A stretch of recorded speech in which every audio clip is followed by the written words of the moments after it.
What's going on, everybody? I'm Primalliquid and welcome to my guide for Palworld. In this video we are going to be going over the absolute best spots for ore farming possible. This is entirely automated and will generate you far more ore than you ever possibly need for ingots, refined ingots, and Pal ingots. Before we jump into that though, let's take a look at the actual world settings that will influence this, okay? Any different settings, and this means you will be earning less than you see in this video. However, the spots are still the same for the actual best generation possible. So first of all, day and nighttime speed need to be set to number 1, just so the nodes respawn much faster. That way, faster respawns mean faster gathering amounts, since obviously the nodes do respawn each time the day changes. Then as we go down, you can change a bunch of these if you really want to. However, some of the big ones are the gathering items multiplier, the gathering objects health multiplier, the gathering objects respawn interval, so that's the delay between the respawn, and of course the dropped items multiplier. Anything else you can change to whatever you want. Likewise, probably set max pals working at base to 20. Now, with the settings done, let's go ahead and actually jump in game, and I will show you the best spots and how much you are going to earn. Okay, so for the first spot, this is not only pretty much the best spot for ore, but also coal as well. There is one spot in the game that is actually better for solely coal. However, this spot has a ton of iron nodes and coal nodes as well, letting you farm both of them at remarkable speeds. In fact, if we just take a look down here right now, look at all that ore on the floor that's being transported to my box. In fact, if we just land really quick, let's actually take a look inside my box, shall we? So 3,506 ore, and as you can see, it's just constantly going up pretty much non-stop. Now obviously my miners are pretty decent, so they are destroying the actual ore nodes, which isn't ideal. I mean, realistically I should probably take a few of mine out, but it is what it is. At least, you know, they're mining for me. So, for the actual location of this, you are going to go north of the starting area, the Plateau of Beginnings, past the Red Tree Grove area, and then just up here, you will find the Violet Pal Monster next to the Sealed Realm of the Guardian. If you hit the snowy area, Tower of the Free Pal Allowance, you've gone too far. Basically, on top of the cliff, you want to build a base here. Now, the reason why you need to build a little bit of a base here is just to make life so much easier when it comes to mining.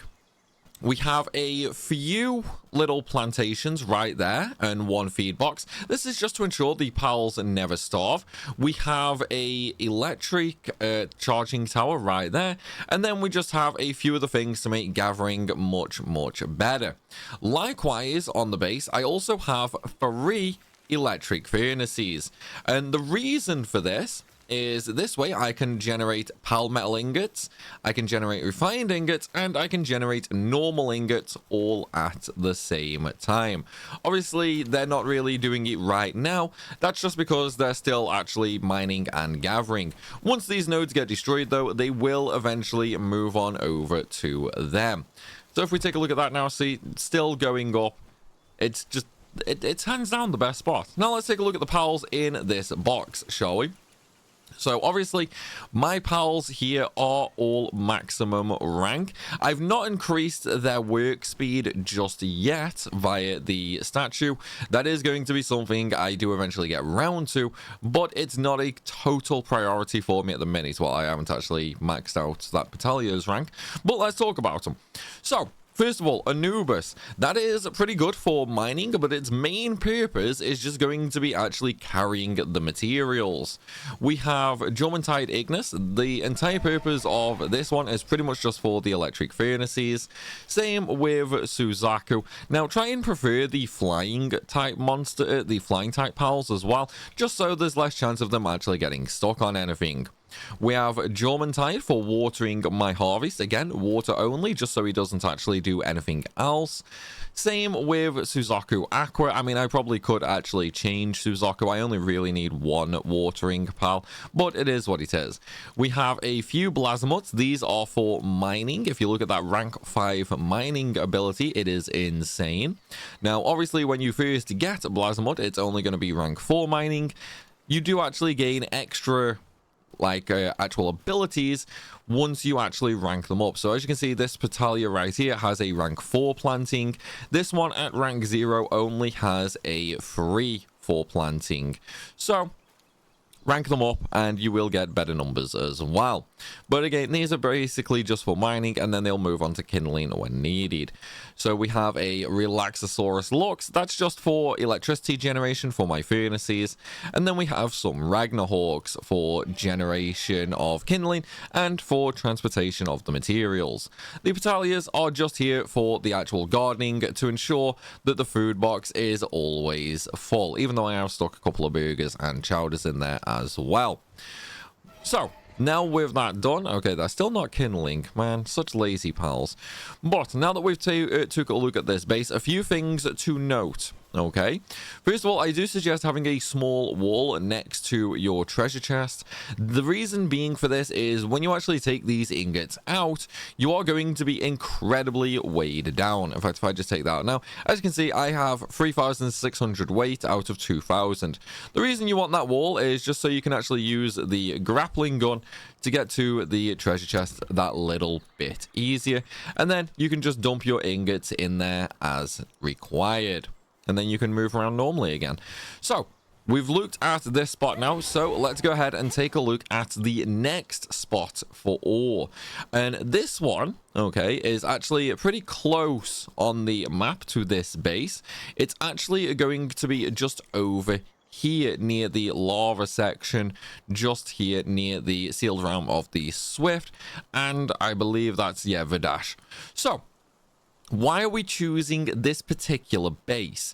There are a couple of spaces in the game with more ore nodes. However, this base, just like the one previously, do not need any form of base defense. They will not be raided. So that's why we're going for these two right here.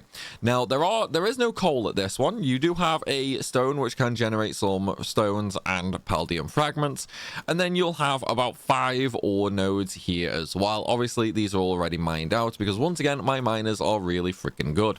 We have a couple of beds just for them to relax on, and a plantation with a feed box as well, just to ensure they do not starve to death.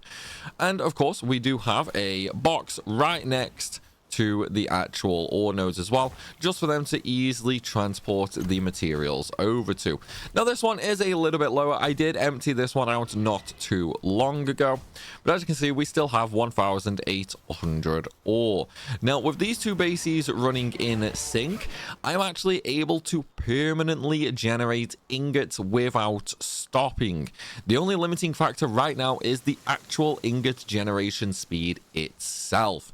As I said though, there are a couple of spaces with more ore nodes than these. However, if you do go for those, then you are going to have to build a little bit of a better base and invest in some actual base defense as well. If you want to do that, then by all means go ahead. Another really good spot for ore is just up here at the Desolate Church.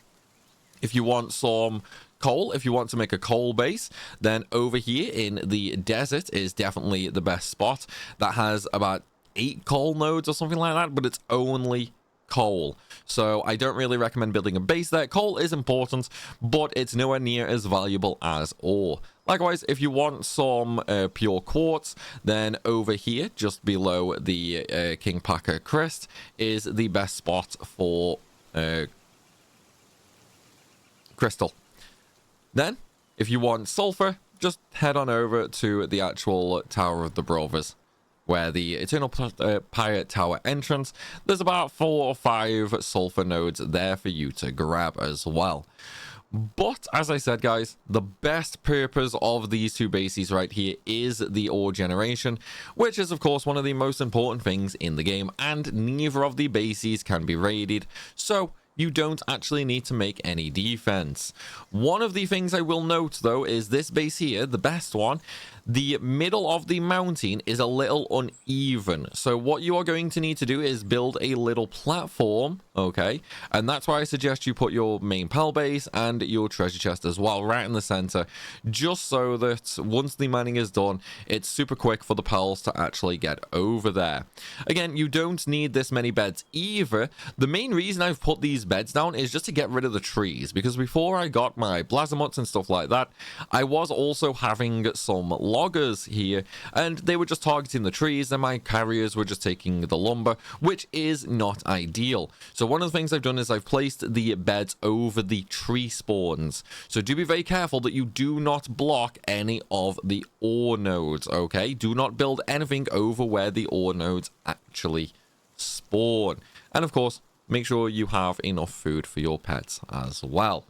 But that is going to be it for this video, guys. I hope you've enjoyed it, and I really hope it has helped. Now go out there and generate a never-ending supply of ingots. This way you can build anything you want incredibly easily. But though, everybody, I do hope you've enjoyed the video. Thank you so very much for watching, and I'll catch you in the next one.